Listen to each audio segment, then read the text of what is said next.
Delta பாசனத்துக்கான தண்ணீரை நாளை தினம் மேட்டூர் அணையிலிருந்து நான் திறந்து வைப்பதற்கு முன்னாடி இன்று மேற்கு மண்டல வேளாண் பெருங்குடி மக்களான உங்களை சந்திப்பதில் நான் மிகுந்த மகிழ்ச்சி அடைகிறேன். வேளாண் கண்காட்சி மற்றும் கருத்தரங்கம் இந்த நிகழ்ச்சியை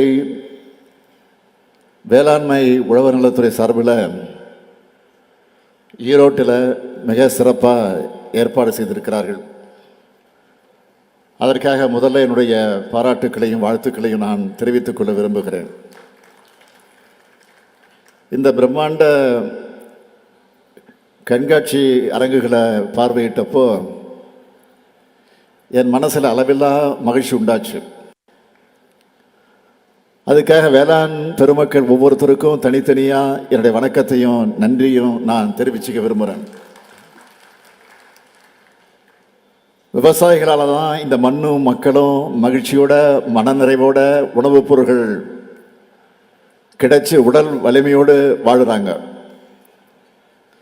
தமிழ்நாட்டின் வேளாண் பெருமக்கள் எல்லோரும் வாழ்வாங்கு வாழ்கன்னு இந்த ஈரோடு மண்ணிலிருந்து ஈர உணர்வோடு நான் வாழ்த்துகிறேன்.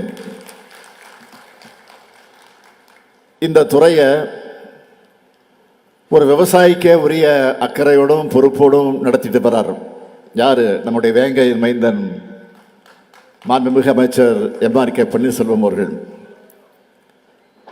இந்த கண்காட்சி கருத்தரங்க நடத்துவதற்கு இந்த ஈரோடு மாவட்டத்தை ஏன் தேர்ந்தெடுத்தாங்கன்னு பார்த்தா, ஈரோடு வேளாண்மையில் வளர்ச்சி பெற்ற பல முன்னோடி விவசாயிகளை கொண்ட மாவட்டம் இந்த மாவட்டம். உழவு என்பது தொழில் மட்டுமல்ல, அது நம்முடைய மண், நம்முடைய பண்பாடு. நிலத்தை 5 நிலையாக பிரித்து வாழ்வியல் வகுத்த இனம் நம்முடைய தமிழினம்.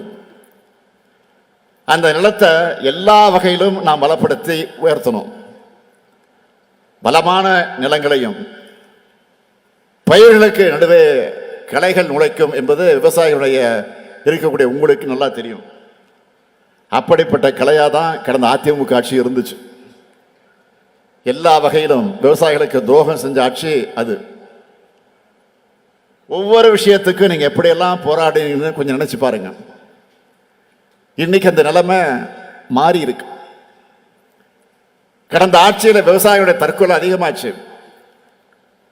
உழவர்களுடைய உரிமையை பறிக்க முயன்ற 3 வேளாண் சட்டங்களை எதிர்த்து டெல்லியில் வெயிலையும் மழையிலையும் விவசாயிகள் போராடி அடக்குமுறையை எதிர்கொண்டப்போ கூச்சமே இல்லாமல் அந்த சட்டங்களை ஆதரித்து பேசி பச்சை துரோகம் செஞ்சவங்க தான் அவங்க.